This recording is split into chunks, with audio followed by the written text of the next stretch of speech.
बना हुआ है। पहले बात ये है सर,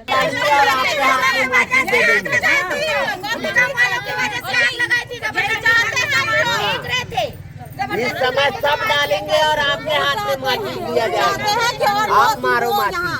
यही चाहते हैं लोग, क्या पब्लिक मरने के लिए आप किसी तरह से हमको परेशान और प्रताड़ित करते हो। पैसे वाले होते तो हम लोगों को लागत कितना लग रहा है? 5 लाख 6 लाख लग रहा है। फाइनेंस करवाने बोल रहे हो तो उतना पैसा रहता तो जमीन लेके घर में रह लेते अपना। आज वैगापर अटल आवास में आज यहाँ के लोगों की मांग थी कि जो नगर निगम इनको परेशान कर रहे हैं, आवास के खाली करने का 7 दिन का अल्टीमेटम दिया है। इन लोगों के बीच में चुनाव के बीच मधुसूदन यादव आए थे और मधुसूदन यादव ने कहा कि मैं 70,000 रुपए में आवंटित कर दूंगा घर। आज तक ये आवंटन नहीं हो पाया है। साथ में इनको दबाव बनाया जा रहा है नगर निगम के जरिए कि 7 दिन के अंदर घर खाली कर दिया जाए। इसके पहले भी एक महिला ने यहाँ सुसाइड करके, ये नगर निगम के खिलाफ सुसाइड करके अपनी जान दी थी। आज फिर से वही स्थिति निर्मित हो रही है। लगभग 200 गरीब परिवार हैं जो 5,000 से नीचे पैसा कमाते हैं और वो ये मांग कर रहे हैं कि हम नगर निगम में किस्त पड़ाने को तैयार हैं 1500 2000, लेकिन नगर निगम इनके दबाव बना रहा है कि आप 2,75,000 रुपए एक मुश्त दें। अब ये 2,75,000 एक मुश्त देने की स्थिति में नहीं है।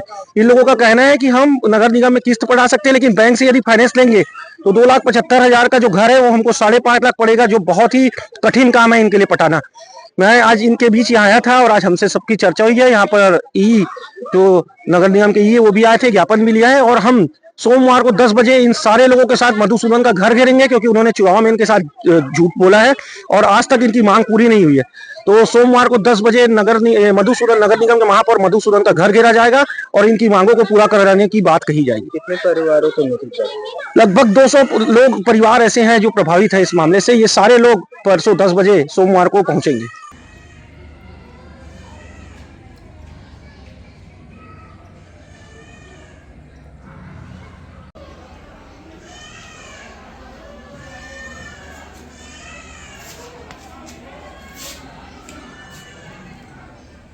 हमारा कहना है कि हम लोग जो गरीब हैं तो गरीबी को 2 लाख 2.5 लाख, कभी कोई 5 लाख बोल रहे हैं।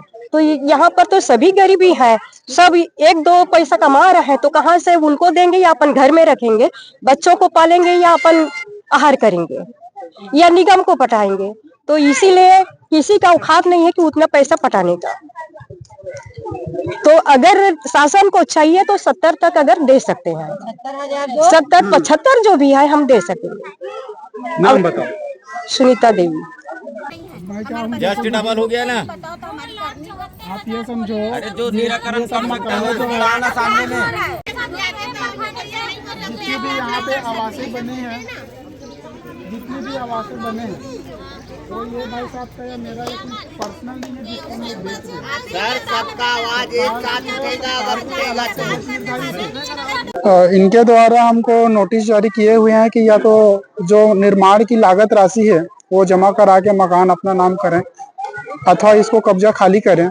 तो इनके द्वारा वो दोनों ना करते हुए अन्य तीसरा मसला नेतागिरी किया जा रहा है, जिसमें पॉलिटिकल इशू बनाया जा रहा है। इसमें शासन के दिशा निर्देश अनुसार स्पष्ट है कि जो मकान की लागत राशि है वो पहले इसमें जमा करना है, उसके बाद मकान का चाबी अलॉटमेंट का प्रावधान है। तो ये प्रक्रिया शुरू करना ही नहीं चाहते हैं। कार्यपालन अभियंता दीपक खांडे, कार्यपालन अभियंता। गरीबों को आवास देना होगा, देना होगा, देना होगा। गरीबों को आवास देना होगा, देना होगा, देना होगा। आज जोड़ दिया सर।